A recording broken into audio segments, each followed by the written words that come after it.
પોઈલામાં તે મન મસ્ત લાપસી બનાવી છે. તો ગાઈસ પીરસવાનું ચાલુ કરી દીધું. નમસ્કાર વાલા, હું રાખું લોગર બિલોડાર બોલી ગુજરાતમાં આવી છે. સ્વાગત છે તમારા નવા વિડીયોમાં. તો ફાઇનલી ગાઈસ અત્યારે વાગી ગયા છે બપોરના 1:30 બરાબર. પેટ પૂજા કરીને તૈયાર થઈ ગયા છે, ફરીથી કોમમાં લાગી ગયા છે બરાબર. તો સિસ્ટર અહીંયા જો લાપસી આપણે ફેરવી છે. આ પોઈલામાંથી મન મસ્ત લાપસી બનાવી છે. અમારી લાઈફ સ્ટાઈલ કેવી છે ને હું તમને બતાવી જ દઉં. ચલો હડો, હવે આપણે દિવાળી આવી રહી છે તો દિવાળી માટે તૈયારી કેવી ચાલી રહી છે. લોકોની કંઈક અલગ હોય ને અમારી પણ કંઈક અલગ હોય ગાઈસ. તો ગાઈસ સિસ્ટરને ઓર્ડર આપી દીધો છે. અમારે ભાઈ જોડે પોઈન્ટ લેવા મોકલ્યો છું. લાઈફ સ્ટાઈલ જો અમારી એક નંબર છે બાકી તારે પછી આ જો ગાઈસ, જો તમે ગાયને હાલ્યો આ લાપસી બનાવવાની છે આપણે. તો ગાઈસ જો તમે હવે અમારે લાપસી બનાવવાનું ચાલુ કરી દીધું છે સિસ્ટરને. એક બાજુ હું પેટ કુલાઈ લાઈને આલું છું અને એક બાજુ શીરો બનાવી રહી છે સિસ્ટર. ખબર નહીં યાર, બીજા બધા તો તળિયો નાખી દીધો.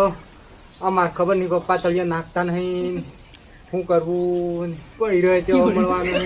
મેરા ક્યાં ફાયદા, આ તો કોઈ લાય કરવા પડે, ગવા પડે છે. આ બધું એવું છે જિંદગીમાં. આ બધું પ્લાનિંગ આવો ચાલી રહ્યો છે. બીજા બધા પ્લાસ્ટર કરી દીધું. આ મારે આટલું જ બાકી રહ્યું છે, બીજું બધે થઈ ગયું છે. ખબર નહીં ઘેર આવજો, ખાલી આટલું જ બાકી છે. એક ઘર બને ને એટલું જ મારા પપ્પાને રાખી મીઠે. ખબર નહીં હું વિચાર છે એ સમજાતું નહીં. એક વર્ષમાં તો 2-3 વખત તો ઘાર કરી જ પડે ગાઈસ.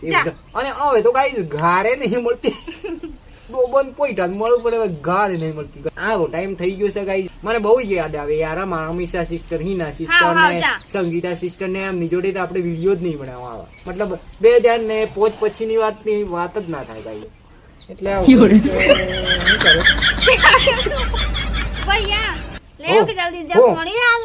ગાઈસ જો તમે પોણી ખૂટી ગયું શીરામાં. ગાઈસ જો તમે પોણી ખૂટી ગયું. અલા ભોગું આ જે પોણી નું ખૂટ ચાલે છે. તો ગાઈ આવા બધા કોમ શું અમારે. હવે અમારે લાપસી પાછી ફેરવાનું ચાલુ કરીએ. તૈયાર કરી દીધી છે, ખૂટી ગઈ હતી બરાબર. થોડું ઘણું રહ્યું છે કોરું. સિસ્ટર આપણે બોગરો લઈને મળે અને આપણે લાપસી લઈને રેડવા. તો ગાઈસ પીરસવાનું ચાલુ કરી દીધું.